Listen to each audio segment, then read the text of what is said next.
ശക്തന്റെ മണ്ണിൽ ആവേശമായി മഹിളാ സംഗമം. സ്ത്രീ ശക്തി മോദിക്കൊപ്പം എന്ന മുദ്രാവാക്യവുമായുള്ള സമ്മേളനം വൻ പങ്കാളിത്തം കൊണ്ട് ശ്രദ്ധേയമായി. നാരി ശക്തിയാണ് വികസിത ഭാരതത്തിന്റെ അടിത്തറയെന്ന് പ്രധാനമന്ത്രി നരേന്ദ്രമോദി അഭിപ്രായപ്പെട്ടു.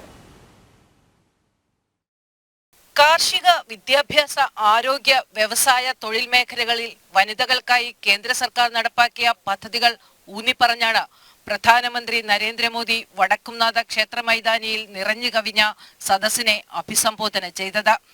ദരിദ്രർ, യുവാക്കൾ, കർഷകർ, സ്ത്രീകൾ എന്നീ 4 വിഭാഗങ്ങളുടെ വികസനമാണ് കേന്ദ്ര സർക്കാരിന്റെ ലക്ഷ്യം.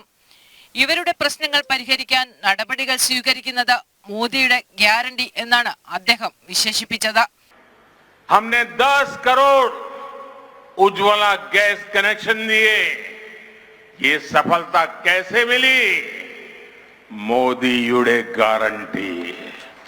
हमने 11 करोड़ परिवार की बहनों को पाइप से पानी दिया. ये क्यों हुआ? मोदीയുടെ गारंटी. हमने 12 करोड़ परिवार की बहनों के लिए टॉयलेट बनवाया. ये कैसे बने? മോദിയുടെ ഗ്യാരണ്ടി. നാരീശക്തിയാണ് ഒരു രാഷ്ട്രത്തെ വികസിതമാക്കുന്നത്. മുൻ സർക്കാരുകൾ വർഷങ്ങളായി നടപ്പാക്കാതെയിരുന്ന വനിതാ സംവരണ ബിൽ പാസാക്കുക വഴി കേന്ദ്ര സർക്കാർ സ്ത്രീ ശാക്തീകരണം ഉറപ്പാക്കി. മഹിളാ സംഗമത്തിലെ വൻ പ്രാതിനിധ്യം കേരളത്തിൽ BJPയുടെ ശക്തമായ അടിത്തറ ഉറപ്പാക്കുന്നതിന്റെ മുന്നോടിയായെന്നും പ്രധാനമന്ത്രി നരേന്ദ്രമോദി പറഞ്ഞു.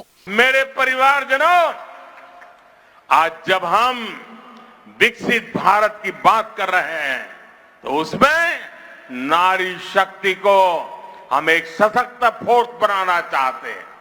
വേദി പങ്കിട്ട മറിയക്കുട്ടി, വൈക്കം വിജയലക്ഷ്മി തുടങ്ങിയവർക്ക് പ്രധാനമന്ത്രി ഹസ്തദാനം നൽകി.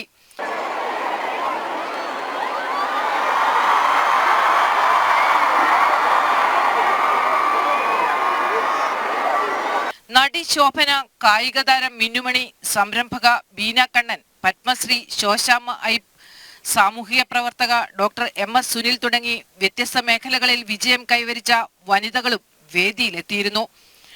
ജനം, തൃശൂർ.